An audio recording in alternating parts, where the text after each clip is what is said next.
సముద్రంలో ఉన్నటువంటి నీరు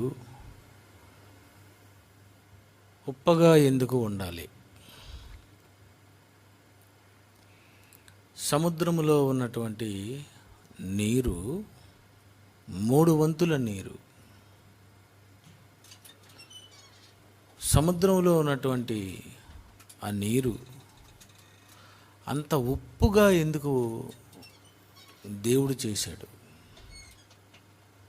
ఒక మాటలో చెప్పాలంటే సముద్రపు నీరు 3 వంతుల నీరు. 1 వంతు ఆరిన నేల, 3 వంతుల నీరు సముద్రపు నీరు ఎక్కువ. నీరంతా ఉప్పుగా ఎందుకు ఆయన చేసేసాడు?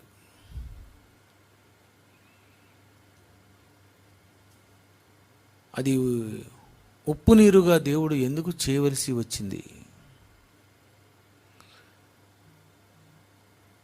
ఈ సముద్రపు నీరు ఎందుకు ఉప్పుగా ఉందంటే చాలామంది రకరకాలుగా చెప్పచ్చు, కానీ బైబిల్ మాత్రమే కరెక్ట్గా చెప్పగలదు. సముద్రంలో ఎంతో నీరు ఉంటుంది.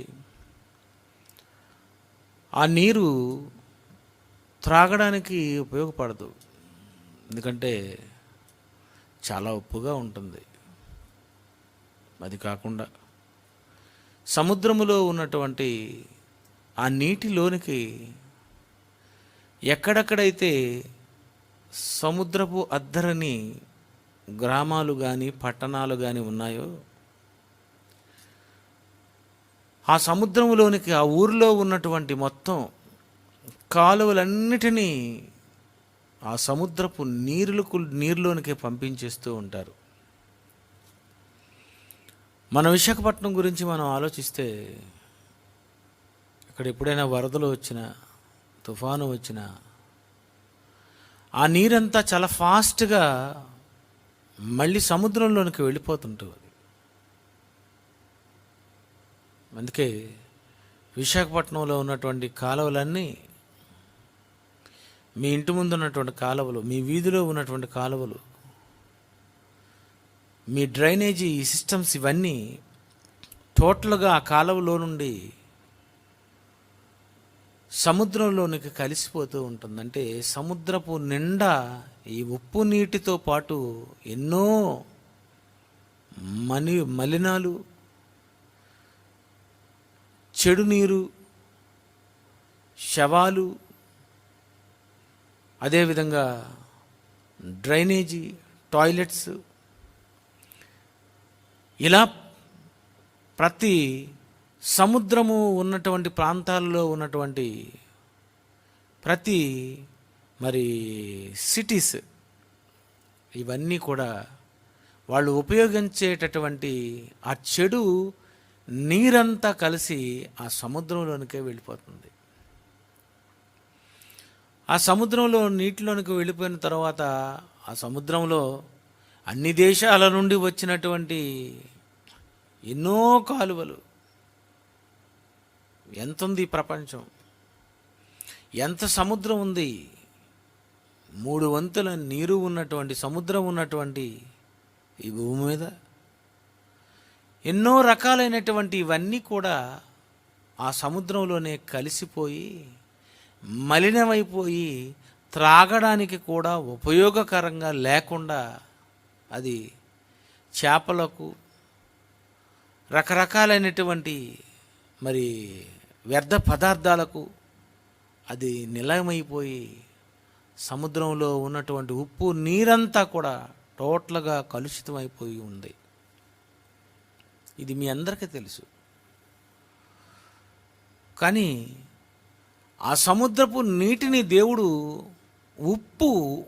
టోటల్గా ఉప్పుగా ఎందుకు అసలు ఆయన చేసి పడేశాడు?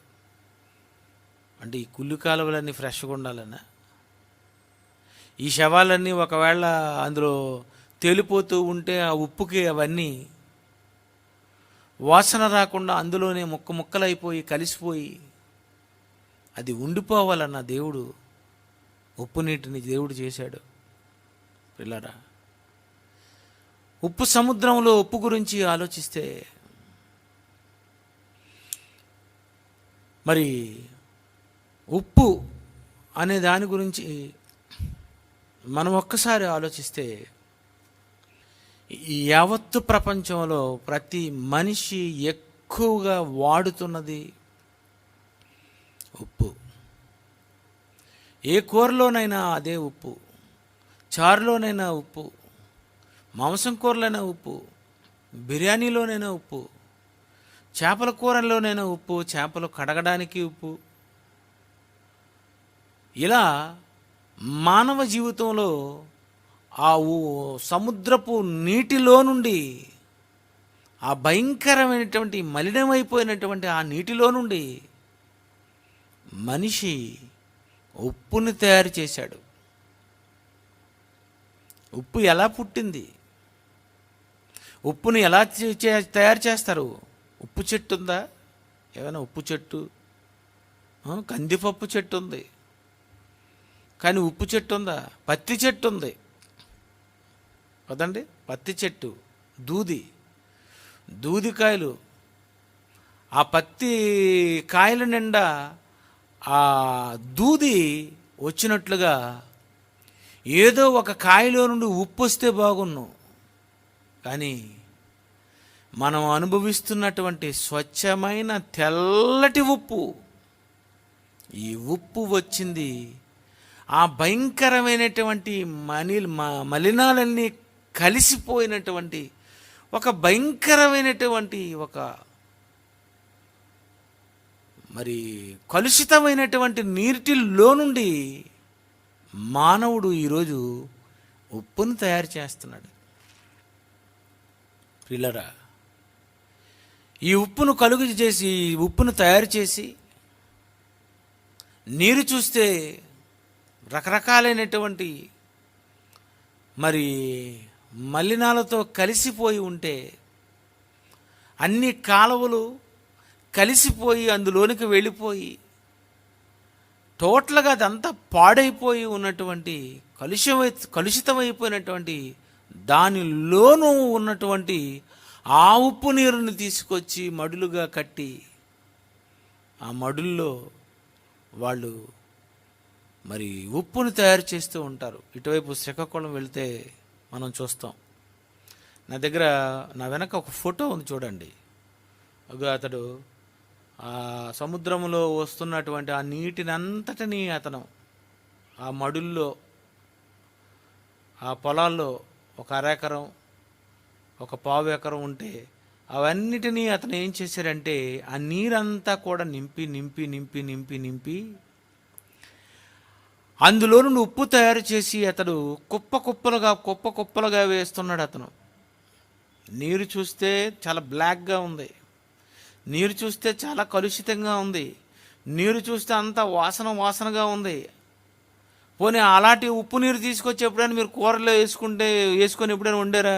చిచ్చి. సముద్రంలో నీరు ఉప్పు అసలు ఎట్టి పరిస్థితిలో చేపల కూరలో కాదు, ఏ కూరలో కాదు, బిర్యానీలో పోనీ కలిసిపోద్ది అనుకున్నా దయచేసి మాత్రం ఆ ఉప్పు నీరు ఇందులోకి వేయకండి. ఏమేయాలి? ఆ కలుషితమైనటువంటి నీటిలో ఉన్నటువంటి దాని నుండి తయారు చేస్తే దాని మొదటి రంగేమో నల్లగా అసహ్యంగా ఉంటే, నానా విధమైనటువంటి కలుషితాలతో ఉంటే, దాన్ని తీసుకొచ్చి ఉప్పుగా తయారు చేసిన తర్వాత దాన్ని మనం ఏం చేస్తామంటే కూరలో వేస్తాం. ఒక రకంగా మనం ఆలోచిస్తే ఏదైనా ఒక దరిద్రంలో నుండి తీసుకొచ్చి ఏదైనా వేయగలమా? కానీ ఏం చేస్తాం? ఇంకా కొంచెం వేయండి, ఇంకా సరిపోలేదు, సిగ్గులేదు. ఏమంటారు?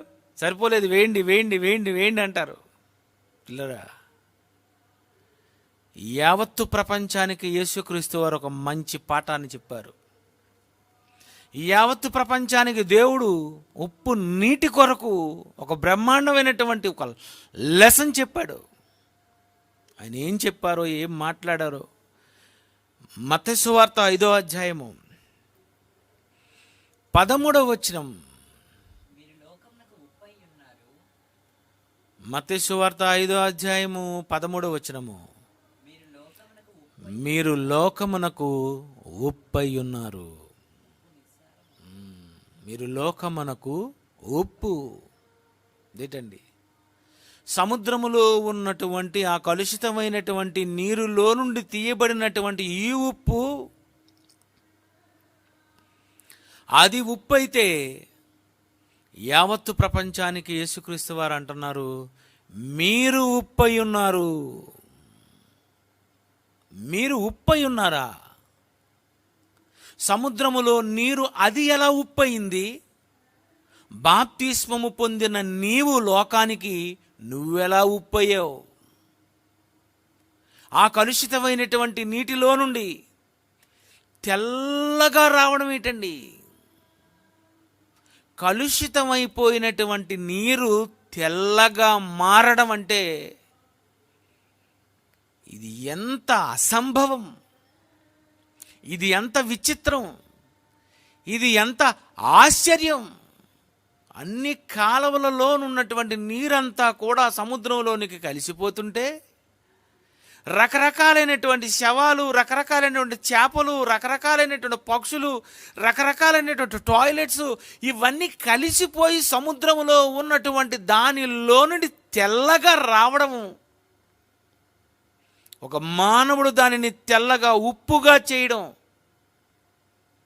ఇది ఎంత అద్భుతమో ఆశ్చర్యమో. ఒక నల్లటి నీరులో నుండి, ఒక పాడైపోయినటువంటి నీటిలో నుండి, అందులో నుండి తెల్లగా ఉప్పు వచ్చింది అంటే, లోకంలో మనిషి అలాంటి మలినమైపోయినటువంటి నీటిలో నుండే తెల్లటి ఉప్పు తీశాడు. అలాగే లోకంలో మనిషి రకరకాల పాపాలతో ఉన్నటువంటి ఈ మానవుని యేసుక్రీస్తును నమ్ముట ద్వారా, ఆయన రక్తము ద్వారా పవిత్రపరిచి నిన్ను పరిశుద్ధుడు పరిశుద్ధుడు ఏమండి? మనం పరిశుద్ధులు అవుతామా? ఒక మలినమైపోయినటువంటి ఒక నీటిలో ఉన్నటువంటి ఉప్పు నీటిలో ఉన్నటువంటి ఆ నీరే పరిశుభ్రమై తెల్లగా అది మారిపోగా లేనిది. మానవుడు అలాంటి కలుషితమైనటువంటి దానినే తెల్లగా, రుచిగా, స్వచ్ఛంగా చేయగలిగినప్పుడు యేసుక్రీస్తు వారు ఈ భూమి మీద ఉన్నటువంటి పాపాత్ములైనటువంటి పాపులను పరిశుద్ధులుగా మార్చాడు అంటే ఇది ఖచ్చితంగా ప్రపంచం నమ్మి తీరాలి. ఇది నమ్మవలసినదే. కలుషితమైన నీటిలో నుండి తెల్లటి ఉప్పు తీయటం అనేది ఒక మానవునికి ఎలాగైతే సాధ్యమైందో, పాప లోకంలో ఉన్నటువంటి మనిషి పాపిగా ఈ భూమి మీద బ్రతుకుతున్నటువంటి ఈ మనిషిని పరిశుద్ధినిగా చేశాడు అంటే, లోకంలో ఒక ఉప్పును తయారు చేసిన మనిషికి, ఒక పాపులు పాపంలో ఉన్నటువంటి ఒక మనిషిని పరిశుద్ధినిగా మార్చినటువంటి యేసుకి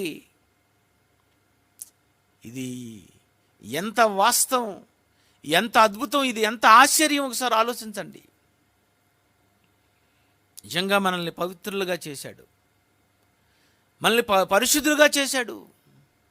చిన్ననాటి నుండి ఎన్ని రకాలైనటువంటి పాపాలు చేశాం, చిన్ననాటి నుండి ఎన్ని రకాలైనటువంటి నేరాలు, ఘోరాలు, బూతులు, ఇన్ని రకాలుగా సంవత్సరాలు పాపం చేసినటువంటి మనలను ఆయన పరచగలడా అంటే, సముద్రపు నీటినే తెల్లగా మార్చినటువంటి ఈ మానవునికి ఈ పాపాలలో ఉన్నటువంటి ఈ మనిషిని పరిశుద్ధునిగా యేసుక్రీస్తు వారు చేయలేదంటారా? చెప్పండి. ఈ లోకానికి నేను అడుగుతున్న ప్రశ్న. మీకే అసాధ్యమైతే యేసుకు అసాధ్యమైనది ఉందా? మనిషికే ఇది సాధ్యమైతే దేవుని కుమారుడైనటువంటి యేసుకు నిన్ను పరిశుద్ధపరచటం ఇది సాధ్యం కాలేదా? ఒక నీటిని పరిశుద్ధపరిచాడు మనిషి. ఒక నీటిలో ఉన్నటువంటి, ఒక కంపు నీటిలో, కుళ్ళి నీటిలో ఉన్నటువంటి, ఉప్పు నీటిలో ఉన్నటువంటి దానిని తీసుకొచ్చి నీకది ఉపయోగకరంగా మానవుడు చేసినట్లుగానే యేసు ఈ లోకానికి పాపులమైనటువంటి మనలను పవిత్రపరిచి లోకానికి ఉపయోగకరంగా నేను చేస్తున్నాను. మీరు లోకమునకు ఉప్పై ఉన్నారు. మీరు లోకానికి ఉప్పై ఉన్నారు. ఈ లోకంలో ఉప్పు అందరికీ కావాలి. ఈ క్రైస్తవుడు కూడా లోకానికి కావాలి. ఒక ఉప్పు మరి ఒక పాడైపోయినటువంటి ఒక పాడైపోకుండా, ఒక చేప పాడైపోకుండా ఉండడానికి దాని నిండా ఉప్పు రాస్తారు. ఒక పచ్చడి పెట్టుకుంటే అది పాడైపోకూడదని దానిలో ఉప్పు వేస్తారు. ఎందుకు వేస్తున్నారు పచ్చళ్ళలో అంత ఉప్పు? ఎందుకు చేపల్లో అంత ఉప్పు ఎందుకు వేసి ఉప్పు చేప అని ఎందుకు దానికి పెట్టి అమ్ముతున్నారు? ఉప్పు పాడు చేయకుండా ఉంటుంది, పాడైపోకుండా చేస్తుంది. ఉప్పు పరిశుద్ధంగా ఉంచుతుంది, దాన్ని పాడు చేయనివ్వదు. ఇది ఉప్పుకున్న లక్షణం అయితే మరి ఇదే లక్షణం యేసుక్రీస్తు వారు క్రైస్తవుల్లో ఉందంటున్నారు. మీరు లోకమునకు ఉప్పై ఉన్నారు అని అన్నాడు అంటే మనం ఈ లోకాన్ని పాడు చేసేవాళ్ళము కాదన్నమాట. పాడైపోయిన దాన్ని కూడా బాగు చేసేవాళ్ళం. క్రైస్తవుడు అంటే బాగు చేసేవాడు, పాడు చేసేవాడు కాదు. మరి బాగు చేసేవాడైతే క్రైస్తవులను ఎందుకు చంపాలనుకుంటున్నారు? నీకు పిచ్చి పట్టింది. మంచి వాళ్ళకు చంపేయాలనుకుంటున్నారు, క్రైస్తవ్యాన్ని అంతం చేయాలనుకుంటున్నారు.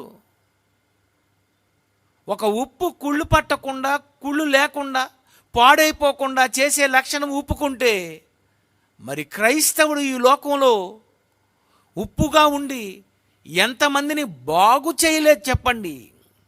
ఎంతోమంది పాపాత్ములను మార్చలేదా క్రైస్తవులు? ఎంతోమందిని నేరస్తులుగా ఉన్నటువంటి వారిని ఒక మంచి వారిగా క్రైస్తవులు తీర్చిదిద్దలేదా?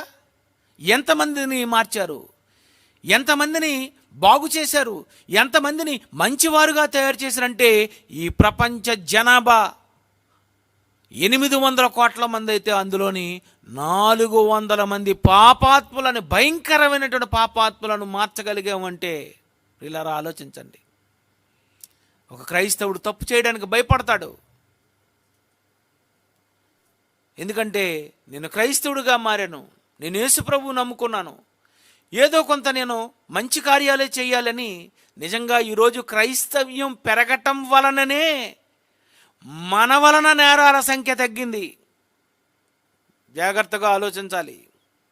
క్రైస్తవుడే లేకపోతే, యేసే లేకపోతే, ఈ బైబిలే లేకపోతే, ఈ వాక్యమే లేకపోతే, మారు మనస్సు అనే దానిని కానీ ఈ ప్రపంచానికి దేవుడు ఇంట్రడ్యూస్ చేయకపోతే ఎవడు మారడు, అందరూ పాపాత్ములుగానే ఉంటారు. ఎవడికి వాడు నరుక్కోవడం, ఎవడికి వాడు చంపుకోవడం, ఎవడికి వాడు వ్యభిచారం చేసుకోవడం, ఎవడికి వాడు నరహత్య చేసుకోవడం, ఎవడికి వాడు ఇంకంతే నేరస్తులుగానే ఉండేవారు. కానీ నేరాలు చేయకుండా ఒక పరిశుద్ధంగా, పవిత్రంగా సమాజాన్ని కాపాడాలని మనం క్రైస్తవులుగా మారిన తరువాత ఎంత నేరాలు మనలో తగ్గాయి ఆలోచించండి ఒకసారి. ఎంత తగ్గాయి. ఇది లోకానికి నువ్వు ఉప్పై ఉన్నావు గనక. నువ్వు ఎవరిని పాడు చేసేటటువంటి కార్యక్రమాలు నువ్వు చేయకూడదు కనుక, పాడైపోయిన సమాజాన్ని నువ్వు బాగు చేయాలి కనుక, అది ఉప్పు చేస్తుంది. నీవు కూడా ఉప్పు లాంటి వాడువైతే నీవు కూడా చేస్తావు. ఒక ఉప్పు ఎన్ని రకాలుగా అది ఉపయోగపడుతుందండి. అది ఎన్ని కూరలకు ఉపయోగపడుతుందండి. అది అన్నిటికీ ఉపయోగపడుతుందండి. ఒక వంకాయ కూరకి అదే కావాలి, ఒక మాంసం కూరకి అదే కావాలి, ఒక గోంగూర పచ్చడికి అదే కావాలి, అది ఏ చట్నీకైనా అదే కావాలి, ఏ కూరకైనా అదే కావాలి, ఏ రైస్కైనా అదే కావాలి, బిర్యానీకైనా అదే కావాలి, ఫ్రైడ్ రైస్కైనా అదే కావాలి. ఎందులోనికైనా నేను కలిసిపోతాను, నేను రుచిస్తాను అంటుంది. ఇది ఉప్పుగా అది చేస్తున్నటువంటి కార్యక్రమాలైతే, ఒక క్రైస్తవుడు అయితే, నువ్వు నిజముగా క్రైస్తవుడు అయితే, బైబిల్ని అర్థం చేసుకున్నవాడవైతే నీవు ఎలా ఉంటావో తెలుసా? అందరికీ అన్ని విధముల వాడవవుతావు. 1 కొరింథీయులకు రాసిన పత్రిక 9వ అధ్యాయము 22వ వచనం చూద్దామండి. బలహీనులను సంపాదించుటకు బలహీనులకు బలహీనుడనైతిని, ఏ విధము చేతనైనను కొందరిని రక్షించుటకు అందరికీ అన్ని విధముల వాడనైతిని. అందరికీ అన్ని విధముల వాడు క్రైస్తవుడు. అన్నిటికీ అన్ని విధాలుగా పనిచేస్తుంది ఉప్పు. ఉప్పు అన్ని విధాలుగా, ఉప్పు అందరికీ కావాలి. క్రైస్తవుడు అందరికీ కావాలి. అతడు ఎక్కడికి వెళితే అతడు అక్కడ ఉన్నటువంటి మనుషులను మారుస్తాడు, మంచివారిగా చేస్తాడు. వాళ్ళలో ఆ మాటలు వింటుంటే మేము ఎప్పుడు ఎన్నడూ వినలేదండి ఈ మాటలు, చాలా బాగున్నాయండి ఈ మాటలు, భలే ఉన్నాయండి మీ మాటలు, అంతే కదా. మీరు ఎక్కడికి వెళ్ళి ప్రసంగాలు చేయండి, మీకు మొట్టమొదటిసారిగా అనే మాటలు ఇవే. అందరూ భలే మాట్లాడుతున్నారండి, నిజంగా చాలా బాగా చాలా బాగా చెప్పారండి. చూసారండి, ఎందుకు చాలా బాగా చెప్పారు అంటున్నారు? అందుకే బైబిల్లో ఒక మంచి వచనం రాయబడి ఉందండి. కొలస్సీ పత్రిక 4వ అధ్యాయము 6వ వచనం చూద్దాం. కొలస్సీ పత్రిక 4వ అధ్యాయము 6వ వచనము. ప్రతి మనుష్యునికి ఎలాగూ ప్రత్యుత్తరం ఇవ్వలనో అది బైబిల్లో ఉంది. అది మీరు తెలుసుకోవాలనుకుంటే బైబిల్ని చదువుకోవాలి, బైబిల్ నేర్చుకోవాలి. మీ సంభాషణ ఉప్పు వేసినట్టు మీరు మాట్లాడితే అనాల, అంతేనా? ఎలా ఉండాలండి? ఉప్పు ఎందులోకి వెళ్తే ఎలా ఉంటుంది?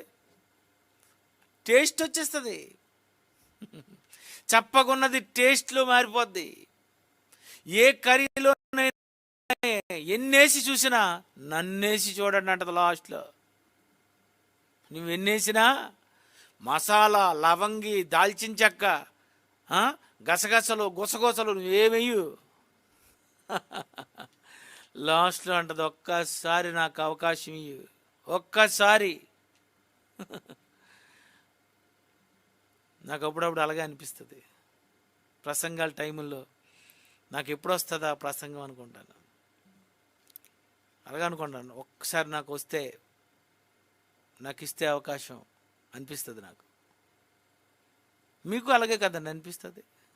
ఈ వాక్యం నేర్చుకున్న తర్వాత మీకేమనిపించింది అంటే, మీలో ఎంత రుచి ఉంది, మీలో ఎంత ఉప్పు ఉంది, మీలో ఎంత కళ ఉంది, మీరు ఎంతమంది దగ్గరికి వెళ్ళి ఏమైనా సరే వాళ్ళకి చెప్పగానే వాళ్ళు వెంటనే భలే చెప్పారండి. ఈరోజు చూడండి, మన స్త్రీలు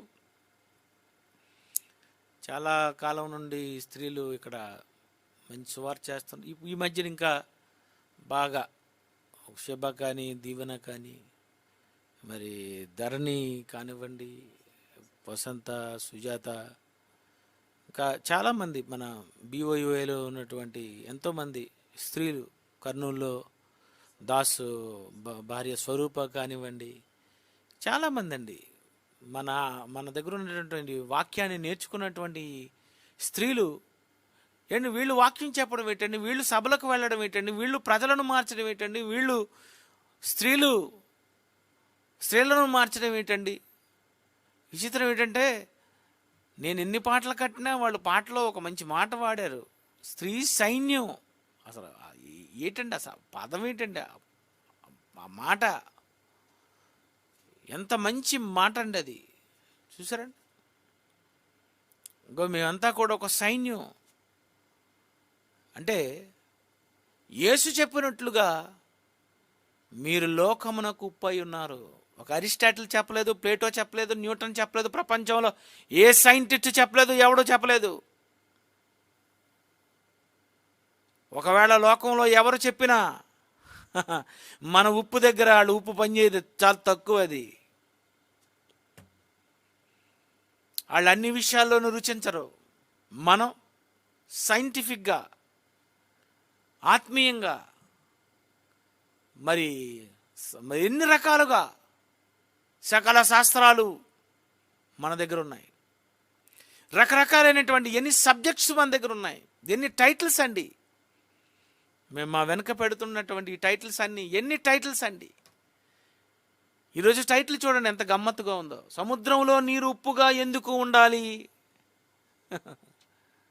ఆశ్చర్యం అనిపించింది, నాకు కూడా ఆశ్చర్యం అనిపిస్తుంది. సముద్రంలో నీరు ఎందుకు ఉప్పు ఉందని చిన్నప్పటి నుండి మా అక్కని అడిగాను. ఒక్కరోజు ఎవ్వరు చెప్పలేదు. ఒకటి చెప్పారు, ఒక కథ. ఒక పేదరాశి పెద్దమ్మ దగ్గర దేవుడు ప్రత్యక్షమై, అమ్మా నీకేం కావాలమ్మా అంటే, నాకు ఒక తిరగలు కావాలి అని అడిగిందట. అయితే దేవుడు ప్రత్యక్షమై తిరగలు ఇచ్చాడట. అమ్మా ఇలా తిప్పు, బూర్లు, గారెలు, వడలు, ఇంకా నీకు ఇడ్లీ కావాలన్నా, దోశ కావాలన్నా, బంగారం కావాలన్నా, వజ్రాలు కావాలన్నా, డైమండ్ కావాలన్నా, 100 రూపాయల కట్ల కావాలన్నా, నువ్వు ఇలా తిప్పమ్మ, నువ్వు 100 రూపాయలు అను ఇలా తిప్పు అంతే. దడ దడ దడ దడ దడ దడ దడ దడ దడ దడ దడ దడ వచ్చేస్తున్నాయి అనగానే, ఓ ఈవిడు మొత్తం ఊర్లో ఉన్న వాళ్ళందరికీ భోజనాలు పెట్టేస్తుందట, బూర్లు పనిచేస్తుంది, గారెలు పనిచేస్తుంది, బంగారాలు పనిచేస్తుంది, అన్ని పనిచేస్తుందట. ఈలోపు దొంగలకు తెలిసింది, అమ్మగారి దగ్గర సరైనటువంటి తిరగలు ఉంది, ఈ తిరగలు ఎలాగైనా సరే మనం కొట్టేస్తే మొత్తం మనం కోటీశ్వరులు అయిపోతాం, చిన్న చిన్న దొంగతనాలు ఎందుకు చేయాలనుకుని దొంగతనానికి వచ్చారట. ఒకరోజు రాత్రి వచ్చి దొంగతనం చేసి తిరగలు ఎత్తుకెళ్ళిపోయి ఆ సముద్రం నుండి వచ్చి ఆ పడవెక్కిపోయి తిరగలు తీసుకెళ్ళిపోయారట. తిరగలు తీసుకెళ్ళిపోతుంటే అందులోని వాళ్ళు పాపం తెచ్చుకున్నటువంటి భోజనాలులో ఉప్పు లేదట.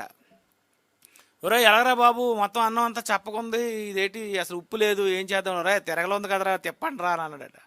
ఇలా తిప్పి ఉప్పు అన్నాడట. అంతేనట, ఉప్పు వచ్చేస్తుందట.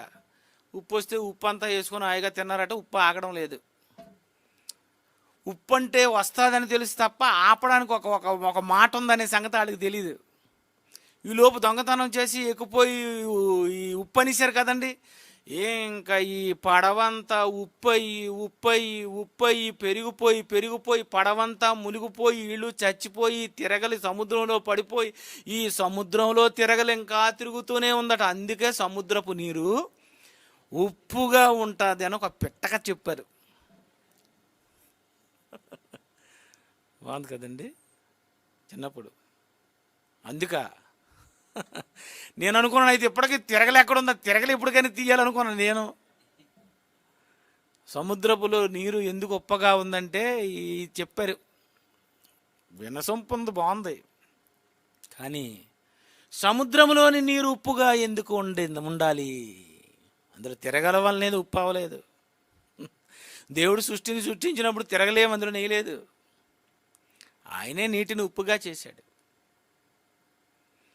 మరి నీటిని దేవుడు ఎందుకు ఉప్పుగా చేశాడు? నిన్నెందుకు దేవుడు ఉప్పై ఉన్నారు అన్నాడు? పిల్లరా, దేవుడు మాత్రమే చెప్పగలడండి. యేసు మాత్రమే చెప్పాడండి, మీరు లోకమునకు ఉప్పై ఉన్నారు. మీరు లోకంలో అందరి దగ్గరికి మీరు వెళ్ళిపోతారు, అందరిలోని కలిసిపోతారు. ఎవరినైనా మీరు మార్చేస్తారు. ఉప్పు ఎదుటి వారికి ఉప్పిస్తుంది, చప్పగా ఉన్న దానిని ఉప్పు చేసేస్తుంది. అందుకే మనం వెళ్ళిపోతుంటే అందరూ మారిపోతున్నారని మత మార్పిడులు చేసేస్తున్నారు. బాబు వీళ్ళు క్రైస్తవులు అంటే పొరపాటు, బాబు ఇంకా కుదరదు బాబు, క్రైస్తవ్యాన్ని మనం అంతం చేయాలి, అసలు ఎవరికి మీరు వాక్యం చెప్పకూడదు, మీరు ఎందుకు హిందూ దేశంలో ఉండాలి, హిందూ దేశంలో ఎందుకు మీరు వాక్యాలు చెప్పాలి ఏంటి అంటే మనం వెళితే మారిపోతారా? మనం ఎవరినైనా ఉప్పుగా మార్చేస్తామా? ఎస్, అది ఉప్పుకున్న లక్షణము. మీరు లోకమునకు ఉప్పై ఉన్నారు, ఆయన మాటలు కూడా ఉప్పు సారము కలిగినవి. అది ఎక్కడికి వెళితే అందులోనికి వెళ్ళిపోద్దంటే ఇంకంతే, అది ఉప్పు అయిపోద్ది. ప్రియులారా, ఉప్పు మనిషికే కాదండి, దేవుడికి కూడా ఉప్పు కావాలి. లేవికాండం 2వ అధ్యాయము 13వ వచనము. లేవికాండము 2:13 నీవు అర్పించు ప్రతి నైవేద్యమునకు ఉప్పు చేర్చవలెను. దేవుడు అంటున్నాడు, నా దగ్గరకు వచ్చి మీరేదో ఉప్పు లేని నైవేద్యాలు గట్ట ఏమైనా తెచ్చిగలరు. మీరేమైనా నైవేద్యాలు చేయించాలనుకునేటప్పుడు ప్రతి నైవేద్యమునకు ఉప్పు చేర్చవలెను. నీ అర్పణలన్నిటితో పాటు ఉప్పు అర్పింపవలెను. ఉప్పు విషయమండి. దేవుడు ఎంత మంచివాడండి. దేవుడు కూడా నువ్వు పెట్టేది చప్పగుంటే తినేస్తాడు అని అనుకుంటే పొరపాటు. టేస్ట్గా ఉండాలి, రుచిగా ఉండాలి, అన్ని రకాలుగా వేసే నువ్వు వీళ్ళు ఇవ్వాలి. ఎక్కడో దేవుడు ఉన్నాడు, ఈ పెట్టినటువంటి ఈ నైవేద్యం మళ్ళీ నేనే కదా తినేస్తాను, ఇందులో లేకపోతే ప్రాబ్లం లేదనుకుంటే అది పొరపాటు. మానవుడు ఏది తినాలనుకున్నా అతడు రుచిగా ఉండాలి. ఉప్పు వేయండి, ఉప్పు చూసి చెప్పండి, అంతే కదండి. మగాళ్ళు అందరూ ఏమంటారు, ఉప్పు లేదు. ఆడవాళ్ళు కూడా ఏమన్నారు కానీ మగాళ్ళు వెంటనే తిడతారండి. ఉప్పు లేకుండా తెచ్చావేటి, ఉప్పే ఎలా అంట చూడండి. ఒక మనిషికే ఉప్పు కావాలి అని అనుకుంటే దేవుడు కూడా అంటున్నాడు, నాకేదైనా నైవేద్యాలు మీరు చేయాలని అనుకున్నారా, ఏ వంట వండినా దానిలో కంపల్సరిగా మీరు ఉప్పు చేయాలి, ఉప్పు అర్పింపవలెను. నిజమండి. మాకు కాయగూరలు తెస్తారండి, ఎన్ని రకాలంటే బీరకాయలు, వంకాయలు, దొండకాయలు, బెండకాయలు, ఇంకా రకరకాలైన టమాటీలు, కరివేపాకు, మొత్తం ఇన్ని తీసుకొని వచ్చేస్తారండి. మాకు కుటుంబం ఉంది. అన్నీ తెచ్చారు కానీ ఉప్పు ఎందుకు తేలేదు? చూడండి, ఎవరింటికి వెళ్ళినా ఏదేదో తెస్తారు కానీ చివరికి ఈ ఉప్పు ప్యాకెట్ ఒకటి పడేయాలని కోరుకుంటున్నాను నేను. అంటే ఆ షాక్ అవుతారండి, ఇదేటండి అన్నీ ఇచ్చి ఉప్పు కూడా ఇచ్చారేటండి అని. కింద రాయండి, మీరు లోకమునకు ఉప్పు అయి ఉన్నారు. ఆశ్చర్యపోతారండి. దేవుడు అంటున్నాడు, నాకు మీరు భోజనం పెట్టాలంటే ఉప్పేయండి, టేస్ట్గా చేయండి, ఉప్పు అర్పింపవలెను. పిల్లరా, మనిషికి ఉప్పు కావాలి, దేవుడికి ఉప్పు కావాలి. మీరే లోకానికి ఉప్పై ఉన్నారు. మీరే సమాజాన్ని బాగు చేయాలి. మీరే సమాజం కుళ్ళు పట్టకుండా చేయాలి. మీరే మీ సంభాషణ ఎలా ఉండాలంటే మీరు మాట్లాడితే చాలు, ఏం మాట్లాడతానో ఆశ్చర్యపోయేటట్లుగా చూడాలి. ఉప్పు దాని టేస్ట్ అంతే. అది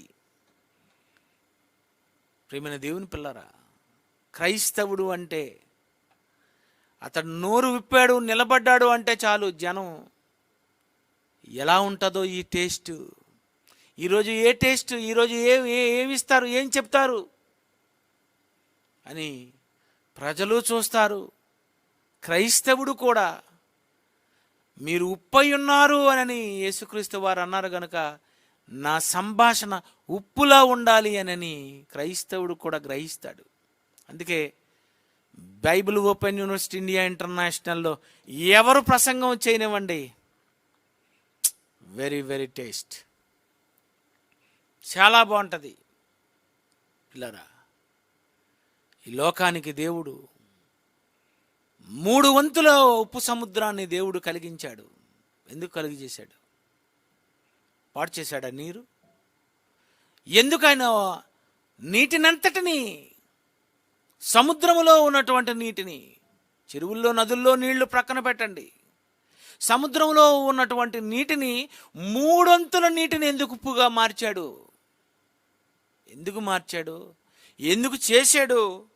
ఆయన బైబిల్లో రాశాడు. మనం చూద్దాం.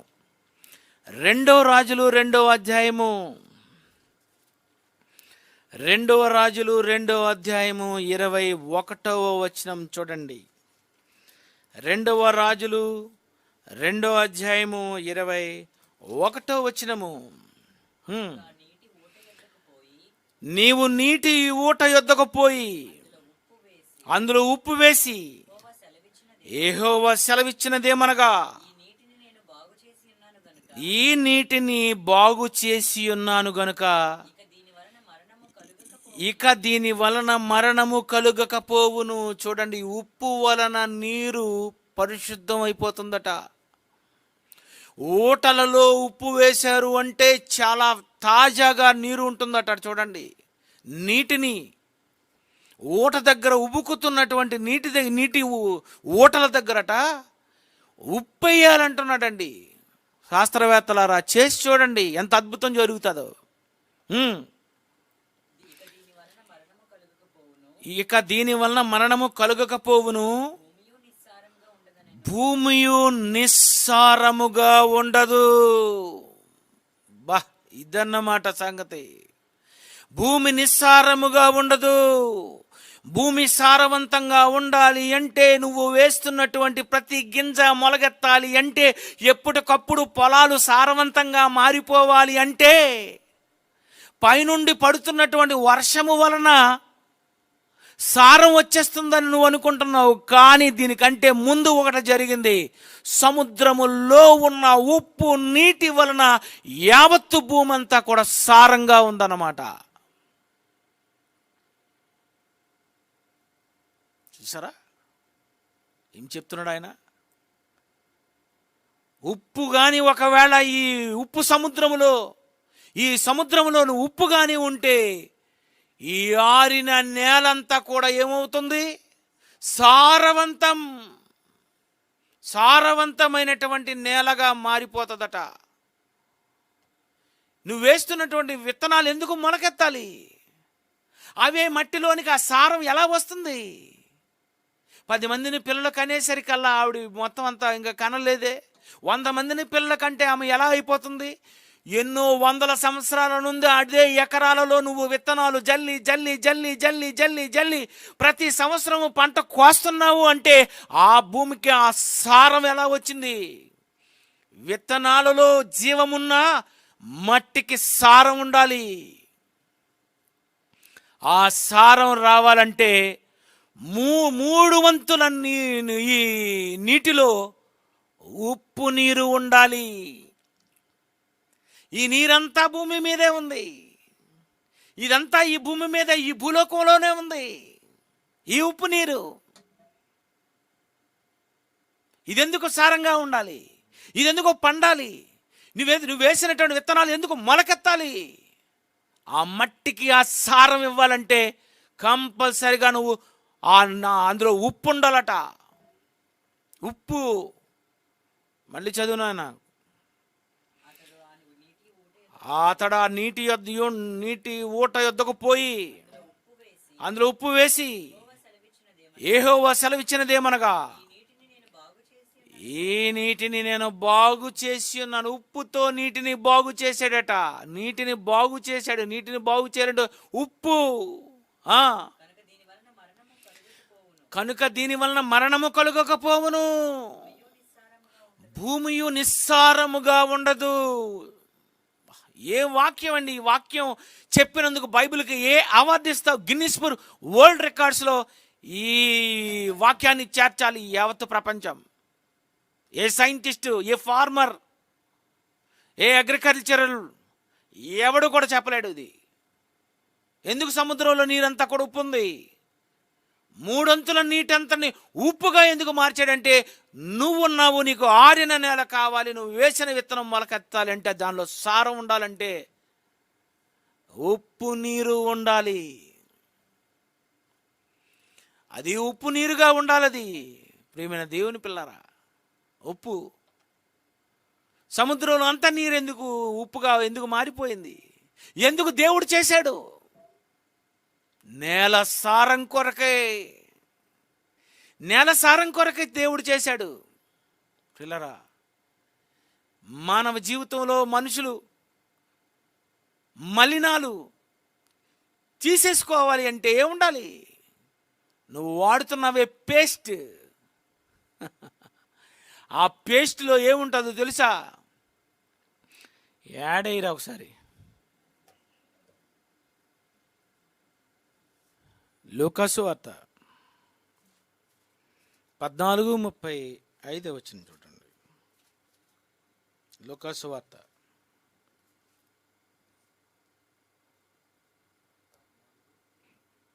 35.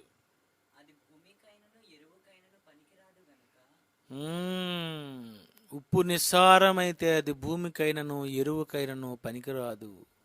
చూడండి సరే, ఎరువుకైనను భూమికైనను ఉప్పు కావాలట. అందుకే కొబ్బరి చెట్లలో చూడండి అప్పుడప్పుడు కిందన ఉప్పు వేస్తారు. ఎవరైనా చచ్చిపోయినప్పుడు కూడా ఉప్పు వేస్తారు తెలుసా. ఏదైనా ఆవును గట్ట కుక్కను కానీ కప్పెట్టినప్పుడు ఉప్పేసి కప్పెట్టేస్తారు. భూమికి ఎరువుకి కావాలి ఉప్పు.